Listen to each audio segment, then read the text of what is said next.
ഈ സാധനം ഇഷ്ടമില്ലാത്ത ആരെങ്കിലും ഉണ്ടോ? കല്ലുമ്മക്കായ കടുക്ക എന്നൊക്കെ പറയണേ. എനിക്കാണെങ്കിൽ ചിക്കനേക്കാളും ബീഫിനേക്കാളൊക്കെ ഭയങ്കര ഇഷ്ടമുള്ള സാധനം കേട്ടോ.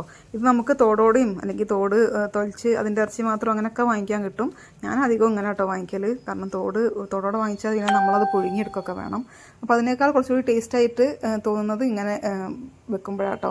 ഇതിൻ്റെ ആ ഒരു ചണ്ടി കളഞ്ഞെടുക്കാൻ ചിലർക്കൊക്കെ ഭയങ്കര ബുദ്ധിമുട്ടാണെന്ന് പറയാറുണ്ട്.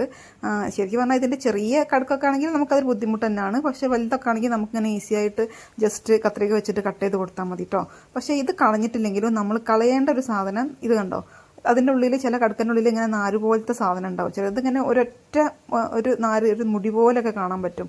അത് കളഞ്ഞിട്ടില്ലെങ്കിലാണ് നമുക്ക് വയറിന് അസുഖം അല്ലെങ്കിൽ വയറുവേദന അങ്ങനത്തെ പ്രശ്നങ്ങളൊക്കെ വരിക എന്നാണ് എൻ്റെ അനുഭവം. മറ്റേത് കളഞ്ഞിട്ടില്ലെങ്കിൽ നമുക്കത് എന്താ പറയുക, വേവിച്ച് കഴിഞ്ഞാൽ ജസ്റ്റ് അത് കഴിക്കുമ്പം ജസ്റ്റ് ഇതാക്കിയിട്ടാൽ മതി. പക്ഷേ ഈ നാര് കളഞ്ഞിട്ടില്ലെങ്കിൽ വയറിന് ബുദ്ധിമുട്ടാവും കേട്ടോ.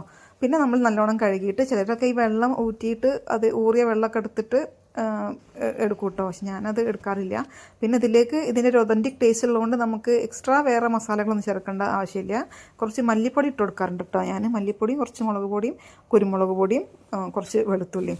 പിന്നെ അത് നമ്മൾ അതിൻ്റെ വെള്ളം വറ്റുന്നവരെ കാത്തുനിന്നിട്ട് വേണം അതിലേക്ക് ഉള്ളി തക്കാളി എണ്ണ ഒക്കെ ഒഴിച്ചിട്ട് നമ്മൾ റോസ്റ്റ് ചെയ്തെടുക്കാനേ. ഞാനിവിടെ ഉള്ളി മാത്രം ഇട്ടിട്ടാണ് ജസ്റ്റ് ഒന്ന് റോസ്റ്റാക്കി എടുക്കുന്നത്.